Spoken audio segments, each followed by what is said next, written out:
धृतराष्ट्र, पांडु और विदुर के पालन पोषण का भार भीष्म के ऊपर था। तीनों पुत्र बड़े होने पर विद्या अध्ययन के लिए भेजे गए। धृतराष्ट्र बल विद्या में, पांडु धनुर्विद्या में तथा विदुर धर्म और नीति में निपुण हुए। युवा होने पर धृतराष्ट्र अंधे होने के कारण राज्य के उत्तराधिकारी ना बन सके। विदुर दासी पुत्र थे, इसलिए पांडु को ही हस्तिनापुर का राजा घोषित किया गया। भीष्म ने धृतराष्ट्र का विवाह गांधार की राजकुमारी गांधारी से कर दिया। गांधारी को जब ज्ञात हुआ कि उसका पति अंधा है, तो उसने स्वयं अपनी आंखों पर पट्टी बांध ली। उन्हीं दिनों यदुवंशी राजा सुरसेन की पोषित कन्या कुंती जब युवावस्था को प्राप्त हुई, तो पिता ने उसे घर आए हुए महात्माओं की सेवा में लगा दिया। अतिथि गृह में जितने भी साधु महात्मा ऋषि मुनि आदि आते, कुंती उनकी सेवा मन लगाकर किया करती थी। एक बार वहां दुर्वासा ऋषि आ पहुंचे। कुंती ने उनकी भी मन लगाकर सेवा की।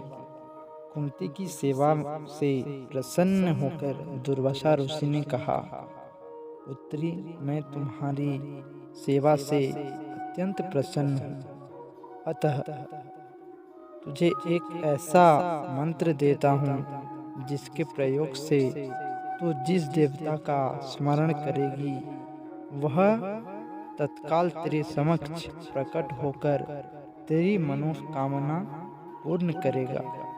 दुर्वासा ऋषि कुंती को मंत्र प्रदान कर चले गए। मंत्र की सत्यता की जांच हेतु एक दिन कुंती ने एकांत स्थान पर बैठकर उस मंत्र का जाप करते हुए सूर्यदेव का स्मरण किया।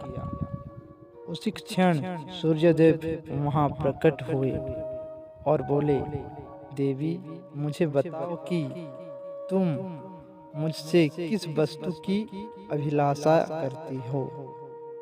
मैं तुम्हारी अभिलाषा अवश्य पूर्ण करूंगा। इस पर कुंती ने कहा, हे देव, मुझे आपसे किसी भी प्रकार की अभिलाषा नहीं है। मैंने तो केवल मंत्र की सत्यता परखने के लिए ही आपका जाप किया है। कुंती के इन वचनों को सुनकर सूर्यदेव बोले, हे कुंती, मेरा आना व्यर्थ नहीं जा सकता।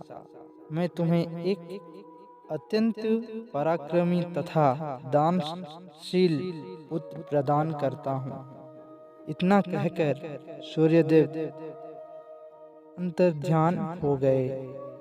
कुंती लज्जावश यह बात किसी से नहीं कही।